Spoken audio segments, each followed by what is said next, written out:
Assalamualaikum warahmatullahi wabarakatuh. Kami dari kelompok 6 akan mempresentasikan makalah kami yang berjudul Demokrasi Indonesia Berlandaskan Pancasila dan Undang-Undang Republik Indonesia tahun 1945. Sebelumnya, perkenalkan, nama saya Dorina Inusadah dengan NIM 14. Dan saya Tamaleli Maulida dengan NIM 58. Dan saya Adela Husna dengan NIM 12. Untuk selanjutnya akan langsung kami jelaskan materinya.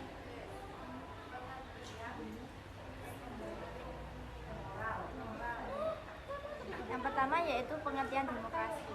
Pengertian demokrasi berawal dari kata demokrasi yang berasal dari dua kata, yaitu demos yang berarti rakyat dan kratos atau kratein yang berarti pemerintahan, sehingga dapat diartikan sebagai pemerintahan rakyat atau yang lebih kita kenal sebagai pemerintahan dari rakyat, oleh rakyat dan untuk rakyat.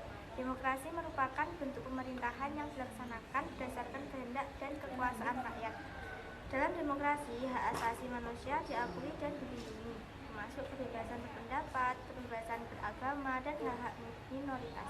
Demokrasi juga berusaha mencapai keamanan dan ketertiban melalui musyawarah dan partisipasi rakyat.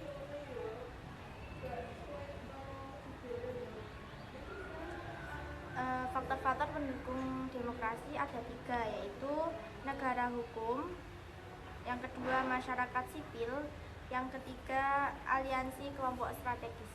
Yang pertama yaitu negara hukum.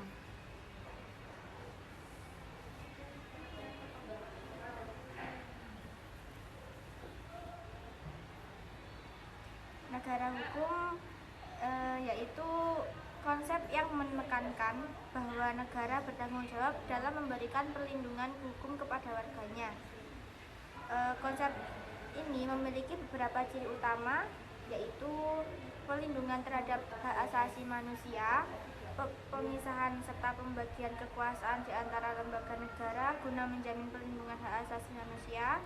Yang ketiga, pemerintahan yang berjalan berdasarkan aturan hukum. Keempat, keberadaan peradilan administrasi. Dan sementara itu, konsep the rule of law dicirikan oleh supremasi hukum sebagai prinsip utama dalam negara, kesetaraan semua individu di hadapan hukum, dan jaminan perlindungan hak asasi manusia. Yang kedua yaitu masyarakat sipil. Masyarakat sipil mengacu pada struktur sosial yang bersifat terbuka, setara, dan tidak berada di bawah kendali atau tekanan pemerintah. Peran masyarakat sipil sangat krusial dalam menciptakan demokrasi yang stabil, terutama dalam mengawasi dan memberikan masukan terhadap kebijakan yang diambil oleh pemerintah. Salah satu faktor utama yang mendukung terbentuknya masyarakat sipil adalah partisipasi aktif warga negara yang diwujudkan melalui pembentukan berbagai organisasi serta sosial secara sukarela. Oleh karena itu, masyarakat sipil memiliki peran strategis dalam menjaga keseimbangan kekuasaan negara, terutama dalam membatasi potensi tindakan koruptif dalam pemerintahan. Keberadaannya bersama dengan prinsip negara hukum menjadi faktor penting dalam membangun sistem demokrasi yang kuat dan berkelanjutan. Yang ketiga yaitu aliansi kelompok strategis. Komponen yang penting yang mendukung tegaknya demokrasi adalah keberadaan aliansi kelompok strategis yang terdiri dari partai politik, kelompok gerakan, serta kelompok penekan atau kelompok kepentingan yang termasuk di dalamnya pres yang bebas dan bertanggung jawab. Partai politik merupakan institusi politik yang anggotanya memiliki tujuan bersama, yaitu memperoleh kekuasaan dan posisi politik guna mewujudkan kebijakan yang mereka usung. Aspek lain yang tak kalah penting dalam menegakkan demokrasi adalah peran kaum intelektual dan pers yang bebas. Kaum akademisi serta insan pers merupakan bagian dari kelompok penekan yang memiliki kontribusi besar dalam membangun sistem demokrasi yang sehat dan pemerintahan. Bersama dengan kelompok politik, kedua kelompok ini dapat berkolaborasi dengan pihak lain untuk mengoreksi dan mengkritisi pemerintahan yang tidak menjalankan prinsip demokratis. Selanjutnya dijelaskan oleh teman saya. Selanjutnya adalah parameter demokrasi. Dalam suatu pemerintahan dikatakan demokratis apabila dalam mekanisme penyelenggaraannya melaksanakan prinsip-prinsip demokrasi. Akan tetapi, demokrasi tidak hanya sekedar mengandung prinsip-prinsip tersebut, melainkan juga memiliki parameter sebagai ukuran apakah suatu negara atau pemerintahan itu bisa dikatakan demokratis atau sebaliknya. Berikut parameter untuk mengetahui terwujudnya suatu demokrasi pada suatu negara. Yang pertama adalah pemilihan umum. Rekrutmen jabatan politik atau publik harus diselenggarakan secara teratur dengan tenggang waktu yang jelas, kompetitif, jujur, dan adil.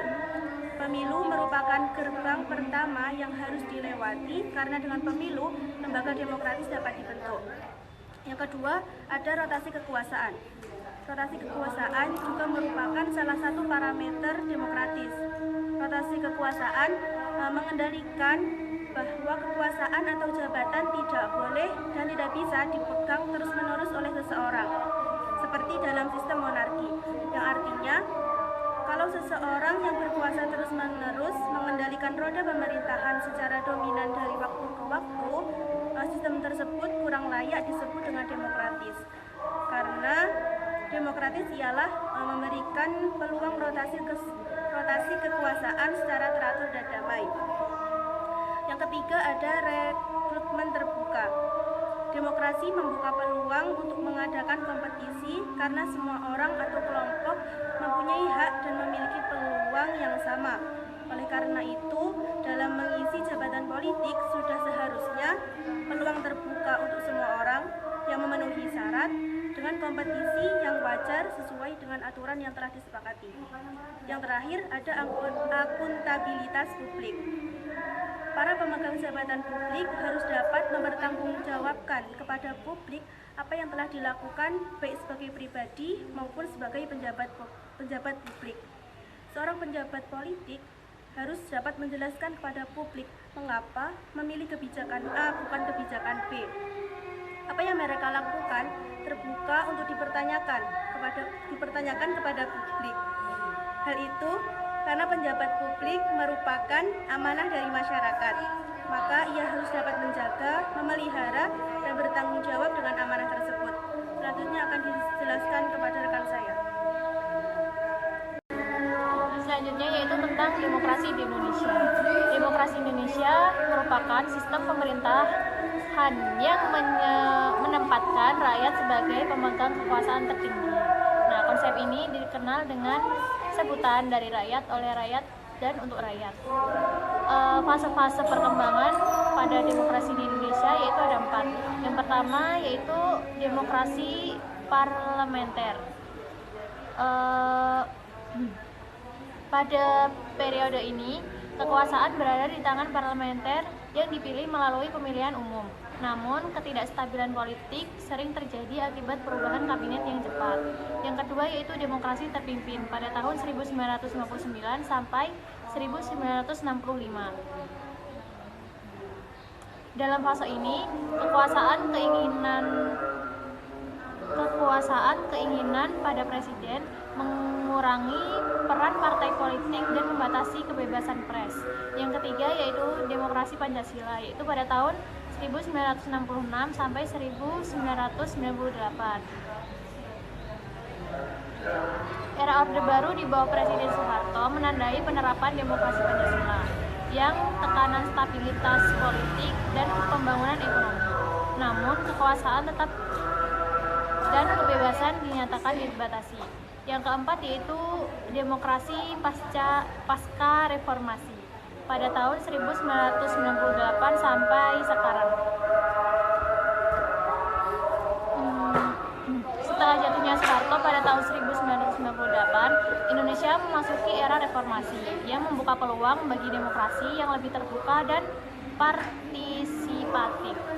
Masyarakat kini memiliki akses lebih besar untuk berpartisipasi dalam proses politik.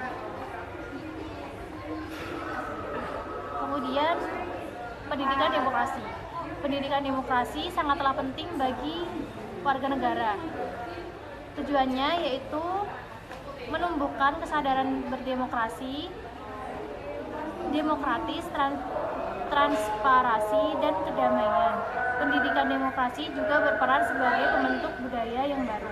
Pendidikan demokrasi memiliki misi memberikan fasilitas bagi warga untuk mengakses fasilitas bagi negara, serta memberikan peluang pada warga negara untuk berpartisipasi dalam berdemokrasi.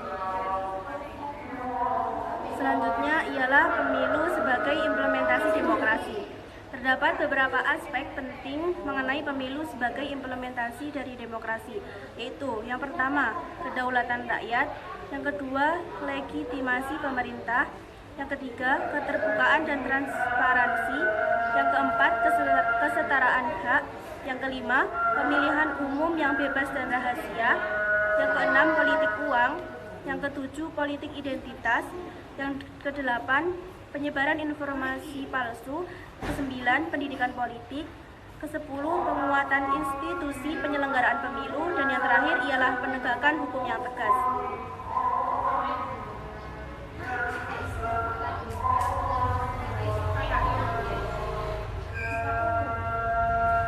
Yang terakhir yaitu kesimpulan. Pada makalah ini kesimpulannya yaitu demokrasi adalah sistem pemerintahan yang berlandaskan kekuasaan rakyat dengan prinsip dari rakyat, oleh rakyat, dan untuk rakyat. Ini memungkinkan partisipasi masyarakat dalam keputusan politik. Keberhasilan demokrasi memerlukan dukungan negara hukum, masyarakat sipil, dan partai politik. Di Indonesia, demokrasi telah berkembang, tetapi tantangan seperti rendahnya partisipasi dan kualitas pendidikan demokrasi masih ada. Pemilu sebagai wujud demokrasi menghadapi masalah seperti politik uang dan hoaks. Upaya diperlukan untuk memperbaiki sistem pemilu memulai pendidikan politik dan penegakan hukum.